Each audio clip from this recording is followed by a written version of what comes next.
গ্রীষ্মের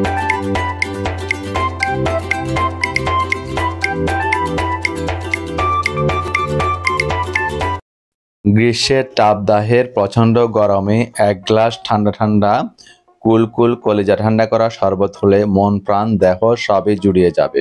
প্রিয় দর্শক, আসসালামু আলাইকুম।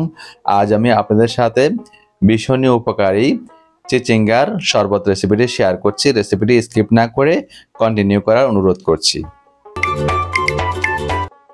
প্রিয় দর্শক, চিচিঙ্গার শরবত তৈরি করার জন্য আমি এখানে একটি মাঝারি সাইজের চিচিঙ্গা নিয়ে নিয়েছি। তার থেকে অর্ধেকটা আমি কেটে নিব এবং মাঝখান থেকে ফালি করে চিচিঙ্গার যেই অংশটা আছে, ভিতরের অংশটা বিচি সহ, সেই অংশটা আমি ফেলে দেব।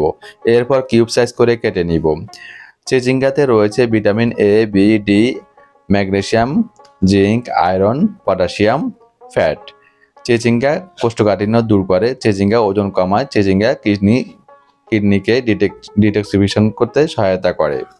কথা বলতে বলতে আমি কিউব সাইজ করে কেটে চিচিঙ্গাগুলো অ্যাড করে দিয়েছি এবং পুদিনা পাতা অ্যাড করে দিলাম। তারপর আদা গ্রেট করে আদা দিয়ে দিয়েছি আমি হাফ চা চামচ পরিমাণ। এরপর একটি লেবু নিয়ে নিয়েছি, দেখতে পাচ্ছেন। লেবুটাকে মাঝখান থেকে কেটে প্রথমে 2 ফালি করে নিব গোল আকৃতির।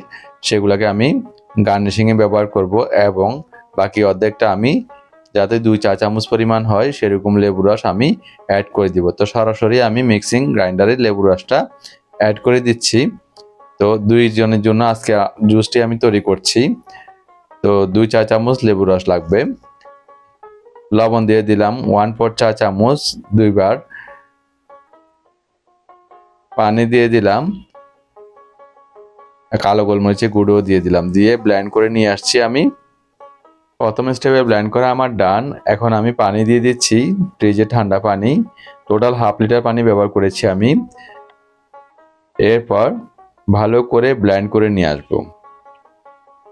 দেখুন জুসটা আমাদের রেডি। একটি গ্লাস নিয়ে নিয়েছি এবং তার উপর একটি স্ট্রেনার দিয়ে আমি ছেঁকে নিব। তা না হলে উচ্ছিষ্ট যে অংশটুকু আছে দাঁতে লাগলে ভালো লাগবে না খেতে। এখন আমরা মধু ব্যবহার করব। 2 চা চামচ পরিমাণ মধু আমি এখানে ব্যবহার করছি। মিষ্টিটা আপনাদের পছন্দ মতো দিতে পারবেন আপনারা। ভালো করে মিশিয়ে নিব। এই চিচিঙ্গা কিন্তু ক্যান্সার রোগ প্রতিরোধ করে, কোষ্ঠকাঠিন্য দূর করে। তো আমি গ্লাসে সার্ভ করে দিচ্ছি।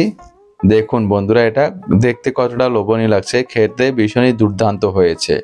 অসাধারণ একটি চিচিঙ্গার শরবত রেসিপি শেয়ার করেছি। অবশ্যই ট্রাই করবেন। ট্রাই করে কমেন্টস করে জানাবেন কেমন হয়েছে।